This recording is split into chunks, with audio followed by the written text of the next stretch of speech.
Hey guys, what's up? Welcome back to the channel. It's Cynicalex. And today I want to talk to you guys about one of the most, if not the most competitive game mode in Marvel Future Fight as we draw close to its 1-year anniversary of being introduced to this game, because while I do have a lot of fun playing in this game mode, I also have a lot of frustration, and I think a large portion of the competitive community in Future Fight also expresses frustration with this game mode. And I think that if we look back on the past year since it was introduced, we can see that there is a bit of a negative or a downwards trend happening in this game mode, or happening to this game mode, and I wanted to illustrate it for you guys so that we can understand it better, and so that maybe we can shine some light on it for Netmarble to take some steps to changing it in the future, tweaking it somehow, or providing us with alternative means of competing with top players. Because you know, top level players, whether they're there because of skill level, there because of investment, there because of time spent playing, they always need an outlet for their high level characters and for their skills to be tested and their mettle to be earned. And so we do need a game mode like that. But currently what we have is a bit botched, I think, and it's Alliance Battle and Alliance Battle Extreme more specifically that I'm talking about.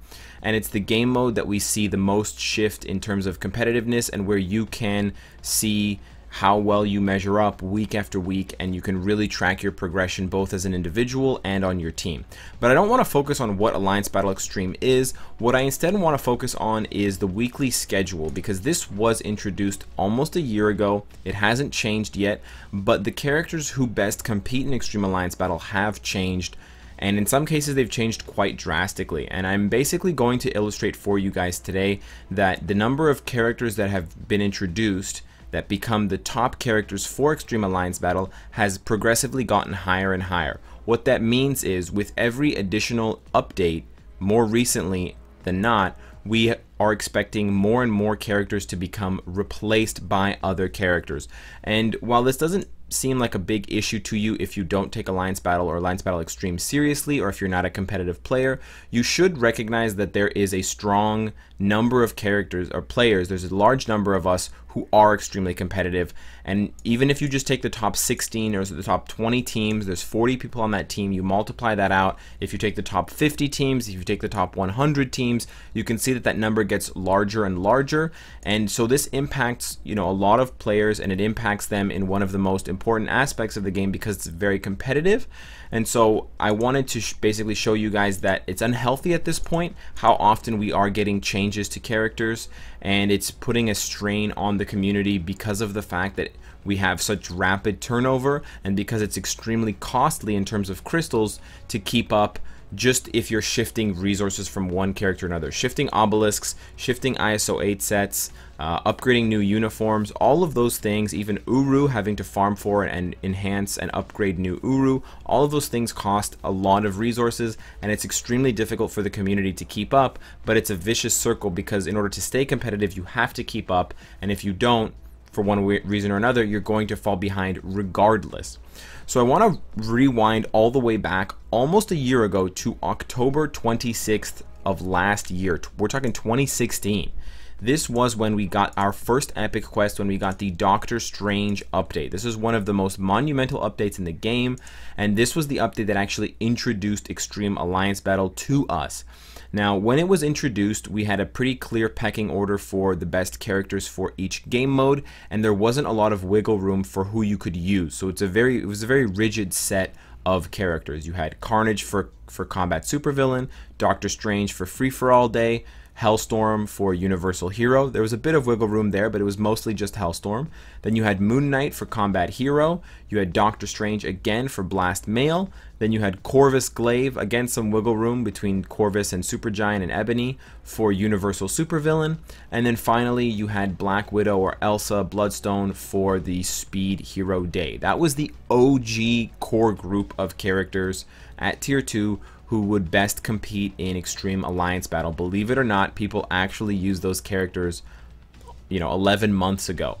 Now I'm going to go step by step through the different updates that have seen changes, and I'm going to illustrate for you guys how many times new characters were introduced. So about A month and a half later, on December 7th, we had the Asgardian update. That brought one new character into the ABX mix, and that was Odin. Odin took over for Hellstorm, and he has since become the #1 universal hero to use for Extreme Alliance Battle. There are some other players that can compete and get close to the same score as he can, you know, Robbie Reyes, Black Bolt with his uniform, but no one does it quite as well as Thor's father, and for good reason. But we only had one character changed from the update, and we had an update in between for just character rebalancing, so it wasn't that big a deal. In between the Asgardian update and the Marvel Now update, we had another interim patch with just regular character rebalancing, and then on January 11th, again about a month and a half later, we had another update that changed Extreme Alliance Battle, and this one brought us Kate Bishop, who is now in the Villain Siege hard mode bio reward. So she replaced Black Widow and Black Widow and Elsa Bloodstone for the Speed Hero Day. So again, another update, or two updates if you count the interim report, and one character changed for Extreme Alliance Battle. If you fast forward about a month now to February 15th, we have another update, another big one dropped on us, which was Inhumans of February of this year. And this time we got arguably two, I would call it 1.5 changes to Extreme Alliance Battle. So from the special missions, we got Dormammu, of course, as part of the Ruler of the Dark Dimension pack, and he obviously replaced Corvus and all of the other players for Universal Supervillain, and until very recently he was the top dog. And then additionally we got a uniform for Elsa Bloodstone, which was the Monsters Unleashed variant of her uniform, which didn't overtake necessarily Kate Bishop, but it definitely put Elsa on par with Kate Bishop, so that's why I called it 1.5. But again, we're seeing a pretty reliable pattern of just one new character per update, which is a reasonable amount. Even if it's someone as expensive as Dormammu, we're only getting one to keep up with. Then we had the March 15th 2.9.5 update. There wasn't a name for this update, so it's just called 2.9.5. This was, again, about a month later after the February 15th update. And this time we got Kid Kaiju, a brand new speed hero. And of course, he took over for Kate Bishop and Elsa Bloodstone. He completely eclipsed both of them. So we got one total replacement. And then we got another total replacement because we got the uniform for Iron Fist. The Iron Fist uniform is, of course, the Hobo Fist uniform, and that took over, you know, head and shoulders above Moon Knight. So now we have two replacements, one on Combat Hero, one on Speed Hero. Then about a month, maybe about 5 weeks later, on April 27th, we got the 2-year anniversary update. A very lackluster update in hindsight, and one that obviously was lackluster because of the impending X-Men update, but they still managed to squeeze out two new characters for Extreme Alliance Battle. They gave us the paywall character Agent Venom, which did upset the community because they had just finished gearing Iron Fist's uniform up to Mythic. And gearing a uniform up to Mythic, if you're not familiar with that process, is about the same process, if not harder, than getting a character from 1 star to 6 stars, maybe even tier 2. You need 630 bios, you need a lot of gold, you need Norn stones, you need those blue boxes that you only get from Dimension Rifts, and you also need to level up the uniform with XP. So it's not an easy process by any means. And this was also way before uniform rank up tickets. But in addition to Agent Venom as a new combat hero, they also gave us Sharon Rogers' uniform, and this came out of left field completely. They did write a comic to make her fit into the Guardians of the Galaxy and into the thing with Space Knight Venom, Agent Venom, but it all felt a bit forced. And what they forced us to do in that sense was replace Doctor Strange for free-for-all, because now Sharon Rogers was way above Doctor Strange in terms of output for score, and this was the first character that we were seeing coming close to or eclipsing the 1 million score for free-for-all day with her uniform. So again, a uniform and a new character, essentially two replacements in one update for Extreme Alliance Battle. Then a little bit longer, almost 2 months later, a month and a half later, on June 7th, we got the X-Men update. And that was a huge update for a lot of reasons, but it was also a pretty big update because it gave us two new players for Extreme Alliance Battle. Again, we had a back-to-back replacement of Combat Hero with Wolverine replacing Agent Venom who had replaced Iron Fist, Hobo Fist who had replaced Moon Knight. A lot of changes in a very short amount of time. leaving the community pretty perplexed because they had just paid for a bio-subscription character in Agent Venom. In addition to Wolverine, although we didn't know it at the time, we also got Jean Grey, who would then replace Sharon Rogers, who was just introduced as the next powerhouse for the free-for-all day. The other days, you know, Carnage, Odin, Doctor Strange, Dormammu, and Kid Kaiju hadn't yet been changed. But wait, there's more. Then we had the July 5th update, and this is the only update that's kind of, it's a misnomer. It doesn't really fit in with the other updates, and I thought it was a bit curious and interesting, and so I wanted to bring it to your attention, and it's the Spider-Man Rogues Gallery Homecoming update from July 5th. This update actually didn't include any new top characters for Extreme Alliance Battle. However, what it did do is it gave free-to-play players or players who didn't have a lot of native tier 2 resources like Black Antimatter and Feathers an opportunity to compete in Extreme Alliance Battle. It gave us Sandman, who could replace Carnage. It gave us Spider-Man's new uniform, who could replace Kid Kaiju. Again, not the same score, but a reasonable score. And it also gave us the Anti-Venom uniform, who could replace Wolverine. So I think this is one of the best updates Netmarble has ever released as far as Extreme Alliance Battle goes. It brought a lot of balance to Extreme Alliance Battle, and it offered a lot of options to free-to-play players or people who wanted to try something new without getting too heavily punished for having their score decline drastically. In some cases, you can match the score of the top dogs with some of these secondary characters, albeit with insane cards and insane gameplay. But that was the end of that chapter, because immediately after, on August 9th, that began about a month later, we were hit with another update, and of course, what did they do? They replaced a speed hero, and this is the one where they replaced Kid Kaiju with Spider-Man 2099, and if you're getting that feeling of deja vu, you would be right. They introduced a uniform, or they introduced Kid Kaiju as a new speed hero, and then they immediately replaced him with a paywall character in Spider-Man 2099, much the same way that they replaced Iron Fist Hobo Fist with Agent Venom. We should have seen it coming that we were getting another speed hero, because lo and behold, the September 13th and September 27th updates that we just had for the Age of Apocalypses Part 1 and 2 has now increased the number of new Extreme Alliance Battle characters to 5. Yeah, that's right.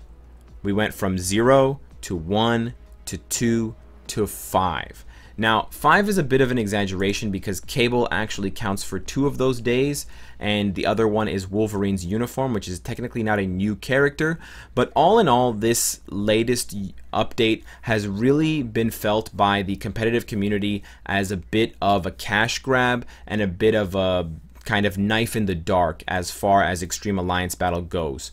Having so many characters change, having a total basic upheaval of the Extreme Alliance Battle landscape in terms of who is used and who isn't used is a bit of a crooked move, and I don't think that it was very well thought out by Netmarble, and I would really appreciate it if it never happens again. I would be very, very delighted, because there's just so much wrong with doing things that way. You force the competitive community to scramble and spend a lot to keep up with each other, which is kind of something that you can't avoid because everyone wants to win in some sense, or someone is going to eventually want to win, and then everyone's going to chase that person trying to win. So there's no way to get around it other than to space these things out. But in case you're wondering which 5 characters were changed, well, Cable took over for both Free For All Day and Blast Mail Day. Apocalypse took over for Carnage. Wolverine took over for himself with his new uniform, and Quicksilver took over for Kid Kaiju or Spider-Man 2099. Yeah, that's a lot. And yes, it's 2 updates, but they're basically spaced, 13 days apart, 14 days apart, so it's basically the same update. And unfortunately, it seems that it was targeted at the competitive community specifically. It does give new players and intermediate players something to work towards with the world boss kind of mini epic quests, where you have to unlock all of those different steps before you can actually fight the world boss. But for the veterans of the game, it just felt like a gutting experience. Take everything you have and just rip it off the shelves and throw it on the ground and force you to put it back up on these shiny new shelves that you can call Petro and Nathan Summers and Apocalypse. And so I wanted to bring this to your attention so that you guys can understand from a competitive standpoint of view and from an end game standpoint of view the pressure that is on a lot of these top alliances to maintain their relevancy and to maintain their standing amongst each other. It requires a lot of dedication. It requires a ton of resource building and investment into the game, both in terms of what you have and in terms of actual money. And I do wish that there was less of that emphasized on each update, and I feel like it's actually going the opposite way, that it's being even further emphasized and exaggerated as we get more and more updates, and it's really turning me off and probably turning off a lot of the competitive community from Extreme Alliance Battle altogether, because it feels like as soon as you jump through one hoop, they're just going to throw up another hoop with a different color on it and ask you to jump a little bit higher and a little bit further, and eventually you're going to jump, you're going to fall, and then you're going to smash your teeth up, and if you don't have dental insurance, you're going to look British. So I hope you guys can appreciate this kind of history lesson on Extreme Alliance Battle updates, and hopefully if it's something that you're looking forward to and looking to building up, you can kind of temper your expectations. I don't think Extreme Alliance Battle as a game mode is in a good place right now. I think it's got changes that should be made or need to be made, and I think it needs to be looked at from a competitive standpoint of view a little bit more closely. So hopefully by me making this Netmarble can do that, and I do hope with some optimism inside that upon its 1 year anniversary, if it's not abolished, it will at least be changed or, you know, tinkered with, tweaked in some way to make it a bit more fun for the competitive community and still accessible for the non-competitive or casual community of this game. So let me know what you guys think of this. Let me know how you feel about Alliance Battle and Alliance Battle Extreme specifically, especially if you're a veteran and you've been doing this for as long as I have. And of course, if you like what you see, I hope to see you again tomorrow. Take care.